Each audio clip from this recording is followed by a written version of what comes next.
I want to use it because I really love that, like the friend that cares about your growth more than your feelings. Yeah, That was it. That was a word. That's a line. Yeah, I'm gonna use that all the time. Someone actually said, I had someone help me write my mission statement. That's what she wrote about me. She was like, your friend that cares about your growth more than your feelings. You should say that. That's your friend. Yeah. All right, stand by. It's your girl, Kadi. Ask Kadi, the voice of reason. It's an advice show covering all kinds of topics that millennials face. That's my girl, Kadi.C, the friend that cares more about your growth than your feelings. Welcome to another episode of Ask Kadi, the voice of reason. And as always, I have a very gem-filled episode for you guys today. So today's topic, I want to talk about dating because I feel like the definition of dating has evolved over time. So people don't even know what dating is. And then we use other slang words like talking. What do they call it? Hooking up. I don't even know if hooking up is hooking up or it's just like hooking up or linking. I don't know. But we're going to go back to the original word of dating and what it actually means to go on a date. I like to compare a date to a job interview. That's what it is. It's an interview. It's not a commitment. So if someone asks you on a date and then you see them on another date the next day, mind your business, because that means you just didn't get the role.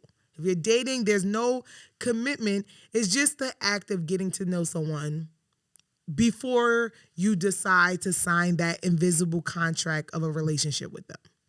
And just like a job interview, the date in itself is extremely important because, of course, people constantly evolve. So you can never say that, oh, you know someone.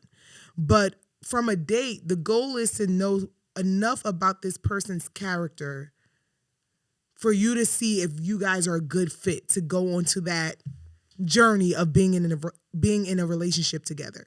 So the thing about it is a lot of dates that go bad, we think it went bad is, oh, he's not my type or we're not compatible when you have a bad date. But honestly, if you don't, just like a job interview, you could be perfect for the role. But if you don't interview well, you won't get the job. And it's the same with a date. And I feel like it's a lot of things and mistakes that we make. I wouldn't even want to say a mistake because we do a lot of things on dates that we don't realize puts a bad, or not even a bad, I want to say like gives the wrong impression of who we really are, right? So we're going to break this down like how we would break down a job interview, right? So the first question you get asked on a job interview, what's that? Why did you apply? I feel like that's something that you have to determine and know why you applied before you go on an interview, right?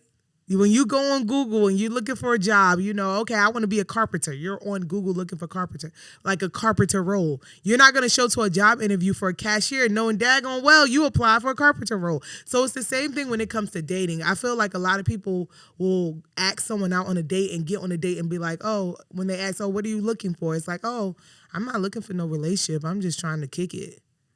And the other person is there like, well, I'm looking for something serious. How the heck did y'all end up on a date?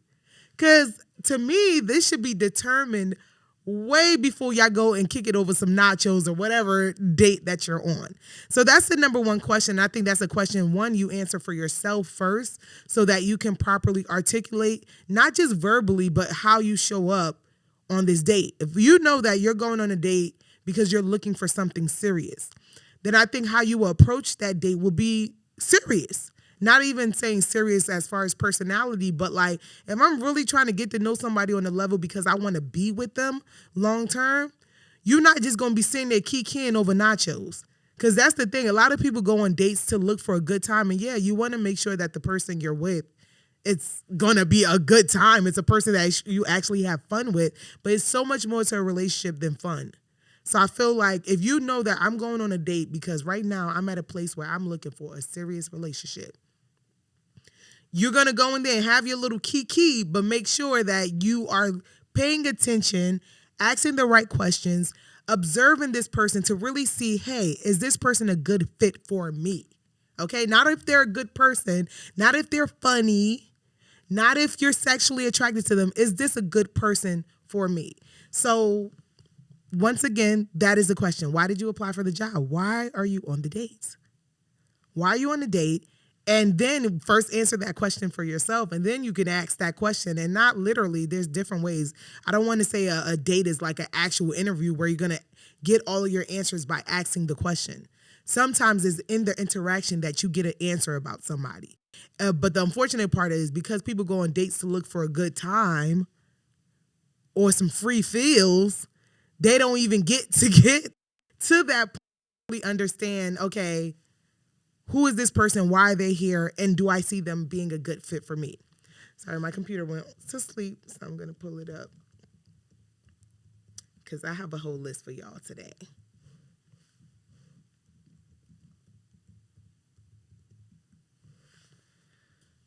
The second question, which I think is more important than any question, is in a job interview, they'll ask, why did you leave your last job? Right? Usually that's the question they always want to ask. And in a job interview, they don't care what your job did to you. They want to know what you did to the job. When they ask you that question, they don't want to hear the story about, oh, well, my boss was this, my that. And they tell you, if anybody who went through interview and prep or know how to interview, you don't never tell a job interview what your job did to you. When they ask you that question, why'd you leave your last job? You don't say, oh, my boss was an asshole and they had me working overtime. You don't say, oh, they weren't paying me enough. You give a polished answer to kind of, because once again, this is the job trying to get to know you. And like on a date, when they ask you about your past relationships, which one, I want to add that I think that is an important question. I know people have their things where they're like, oh, I never want to hear about your past. Like, you meeting me now. Like, I don't like to talk about the past. I don't like to talk. I do. Because that question alone would stop you from a lot of heartache, heartbreak, and just being broken altogether. Like, you ask, why would you not want to know? And once again, for myself, when I ask that question, I really do not care what happened in your past. I'm not asking you to ask what they did to you. I'm asking that question to know you. And I think a big thing is, this has happened to me on dates before where I don't know if people think this is cute. When someone asks you about your past relationship, you start talking about how all your partners dogged you. Yeah, my last girlfriend, I was there for her all the time. I did this and that for her, and she cheated on me with my brother. That's fucked up. But in my mind, I'm thinking, oh, this dude's a slouch. Like, what? He's a pushover. Like, this is the only thing, your ex is not there to defend themselves. So when you are answering that question or talking about your past relationships, all the person has to go off of is you. So by telling someone all the things that people have done wrong to you in your past relationships, it's just an invitation for them to be the next person to do it to you too. Because I don't care how good of a person you are, if you see a doormat, you're going to walk over it. So here, and I feel like it ties into value as well. Nobody wants no one that someone didn't value. And not to say, of course, people, past relationships, you have messed up shit that happened to you. You have people that cheated. You do have horrible things. But by answering a question on reflecting on what someone does to you, it doesn't put you in a good light. Okay, someone cheated on you in your past relationship. Instead of saying, oh, I was perfect, they cheated on me, you can speak to, oh, I don't think that person, because there's a reason why people cheat, and not saying it's your fault, but there's a reason. Everyone plays a part in a situation that gets done to them. And all you can do is speak to your part. You can say, oh, I wasn't ready in a relationship. I was, back then I was naive and I thought I was in love, but I really wasn't. Instead of, oh, he cheated on me, dog with me in the last relationship, had a baby on me, this person. Save yourself the next level of misery, because that's all this person is going to bring to you if they do decide to move forward with you. Because a person like me, after you tell me everybody in your past dogged you, I'm going to be like, check please. I don't know what it is about you, but something wrong with you, and I don't want to find out. So when it comes to that past relationship, once again, I always believe that you should ask. You people that sit here and fall in love with people and you don't know, clearly people can lie. But it's not about what they say, it's how they say it. I always pay attention on dates when people always talk like they're the victim. Because I know there's someone out there for everyone. I don't do well with victims. If I ask you a question, you talk about this, even if it's not going to happen in our relationship, just having a victim mentality, I know I won't work well with that. Because I don't have a victim mentality, and I also do not do well with sympathy, like just babying people. Like I'm not that type of personality. There are women out there that are like that. So I always pay attention to how people answer questions. There's people that dog their, like you asked about the ex, now 30 minutes into the dinner, they talk about all their ex business and who they was broke, they was this, that was that. Red flag. Some people eat that up. Like, yeah, he said he ain't even like his ex. No, I'm looking at you like, where's the loyalty? Because honestly, you can't guarantee that no relationship will last. But if you're going to share yourself with someone, if you're going to commit to someone, respect doesn't stop when the relationship ends. Respect should never stop when the relationship ends. So that's what I pay attention to when I'm asking about your ex. I really could care less about the story. I mean, if it's a good story, I'll listen. But what I'm really paying attention to is you and your character. How people describe the things that happen to them really is the biggest display of their character. Regardless of how harsh or bad or traumatizing the situation is, you can always see where someone is with themselves on how they speak on things that didn't go well for them. Another thing is, what are your weaknesses? A job always asks you that, right? That's a trick question. They want to know your weaknesses. And of course, on a date, you never ask, hey, what are your weaknesses? But that's the goal of the date.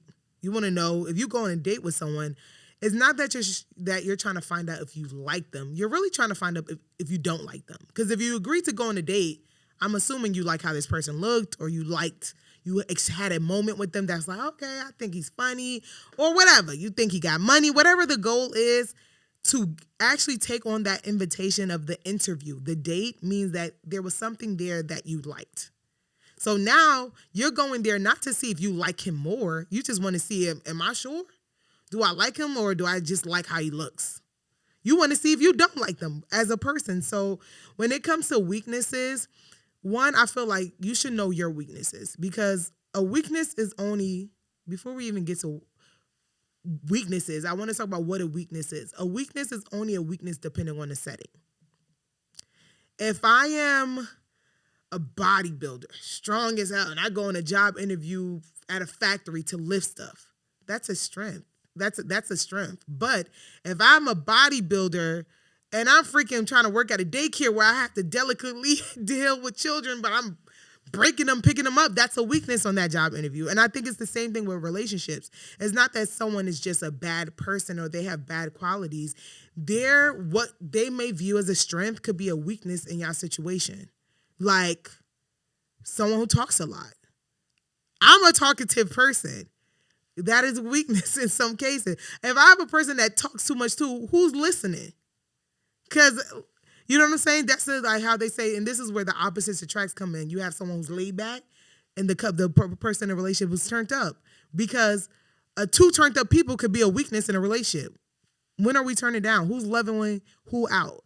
So a weakness is only a weakness based on the setting. So one, I feel like you need to know your weaknesses, like someone who's emotional. If you know you're a very emotional or sensitive person, and you go on a date with someone and you see like, okay, this person has no regard for me, like, or they do something on a date, like even better example, you go on a date, and I've heard examples of this where someone is cheap, okay?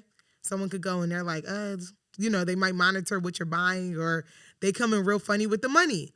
Now, for me, money is not a thing, but character is. If I'm a person that, like, okay, I don't want someone who shows me that they are like, I don't want to say don't have money, but just in the way you act. Like, I could be dead broke. You would not know if I don't know you like that. Like, you got to be really, that's when you become my man. Like, you know what I'm saying? I think that's a part of, like, for me, a man protecting his woman by not really exposing too much of his shortcomings in the beginning of the relationship. So those are things that's a character where it's like, for me, okay, that's a weakness, because I know I don't do well with this type of personality, and maybe he needs someone who's more understanding in that kind of situation.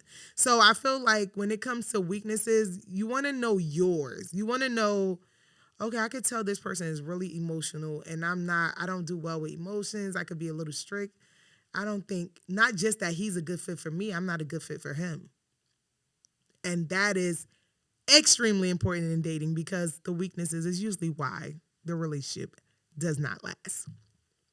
So those are quick tips when it comes to dating and really treating it like an interview, because I feel like a lot of experiences, dating relationships, and the horror stories and relationships come from people not really properly dating.